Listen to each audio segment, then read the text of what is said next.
السلام علیکم، میں حنزلہ بٹی پرفیوم کلاؤڈ میں آپ کو خوش آمدید کہتا ہوں۔ امید کرتا ہوں کہ آپ سب بخیر و عافیت ہوں گے۔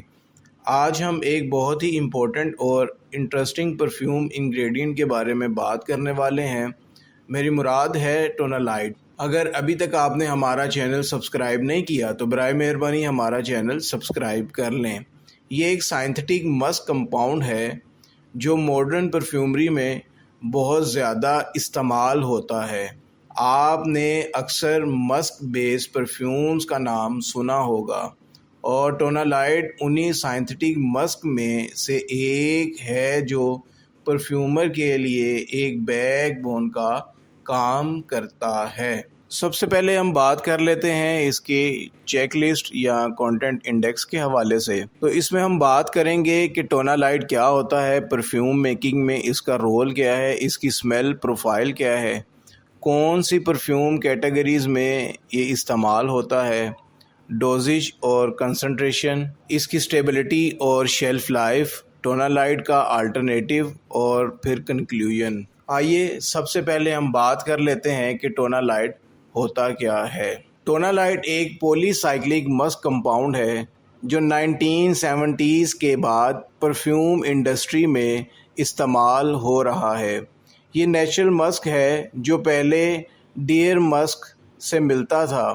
اس کی اویلیبلٹی اور ایتھیکل ایشو کی وجہ سے پرفیومرز نے لیب میں بنائے گئے مسک مالیکیولز کا استعمال شروع کیا۔ انہی میں سے ایک ٹونالائٹ ہے۔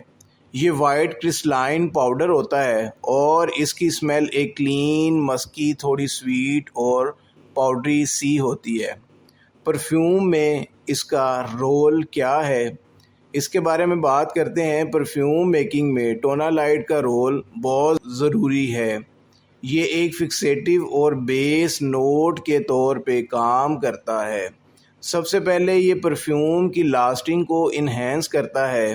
یہ پرفیوم کو ایک اسموتھ مسکی انڈر ٹون دیتا ہے جو پرفیوم کو وارم اور کوزی بناتا ہے۔ ٹونالائٹ ایک طرح کا بلینڈر بھی ہے جو الگ الگ نوٹ کو ایک جیسا اور بیلنسڈ بنانے میں مدد کرتا ہے۔ آپ نے کبھی نوٹس کیا ہوگا کہ ڈٹرجنٹس، فیبرک سافٹنر، باڈی سپریز اور شیمپوز میں ایک کلین مسکی اسمیل ہوتی ہے۔ اس کی ریزن اکثر ٹونالائٹ ہی ہوتی ہے۔ اب ہم بات کریں گے اس کی اسمیل پروفائل کی۔ ٹونالائٹ کی خوشبو مسکی، پاؤڈری، تھوڑی سی سویٹ اور تھوڑا وارم کریمی ٹچ ہوتا ہے۔ اسی وجہ سے یہ فلورل، فروٹی اور اورینٹل پرفیوم میں بہت سوٹ کرتا ہے۔ پرفیوم کیٹیگریز میں اس کو استعمال کیا جائے، کون سی پرفیوم کیٹیگریز میں اس کو استعمال کیا جائے؟ ٹونالائٹ زیادہ تر فلورل پرفیومز میں، اورینٹل پرفیومز میں، ووڈی پرفیوم میں اور سب سے زیادہ ایوری ڈے پرفیوم اور باڈی سپرے میں، کیونکہ اس کا کلین لانڈری ٹائپ مسک پروفائل ہر کسی کو پسند آتا ہے۔ اس کی ڈوزیج اور کنسنٹریشن کے حوالے سے اگر بات کرتے ہیں تو پرفیوم میکنگ میں ٹونالائٹ کا ڈوزیج یوزلی 1% سے 10% تک ہوتا ہے۔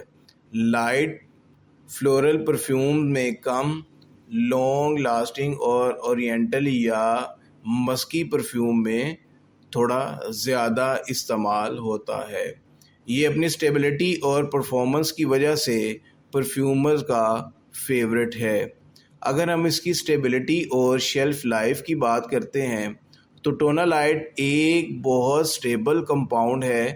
یہ لائٹ اور ہیٹ ٹولریٹ کر لیتا ہے اور پرفیومز میں ڈی گریڈ نہیں ہوتا۔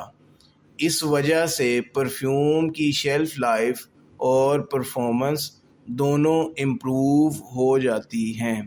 اگر ہم ٹونالائٹ کے الٹرنیٹیو کی بات کریں تو اس میں گلیکسولائڈ، کیشمیرن، ISOE سپر وغیرہ یہ سارے اس کے آلٹرنیٹیو ہیں۔ اگر آپ کے پاس ٹونالائٹ نہیں ہے تو آپ ISOE سپر یا گلیکسولائٹ اس کی جگہ استعمال کر سکتے ہیں، لیکن ٹونالائٹ کی خاص بات ہے اس کی سویٹ، پاؤڈری اور کوزی مسک سمیل جو ہر پرفیوم فیملی کے ساتھ فٹ ہو جاتی ہے۔ اب ہم اس کے کنکلوژن کی اگر بات کریں تو یہ ایک سائنتھیٹک مسک جو ماڈرن پرفیومری کا بیک بون ہے۔ یہ پرفیوم کو لمبی لاسٹنگ دیتا ہے، ایک مسکی سافٹنس لاتا ہے اور فریگننس کو سموتھ اور کوزی بناتا ہے۔ اگر آپ کو یہ ویڈیو پسند آئی ہے تو برائے مہربانی ہماری اس ویڈیو کو لائک کریں، شیئر کر دیں، اور اگر ابھی تک آپ نے ہمارا چینل سبسکرائب نہیں کیا تو برائے مہربانی ہمارا چینل سبسکرائب کر لیں۔ حنزلہ بٹی کو اجازت دیں، اللہ حافظ۔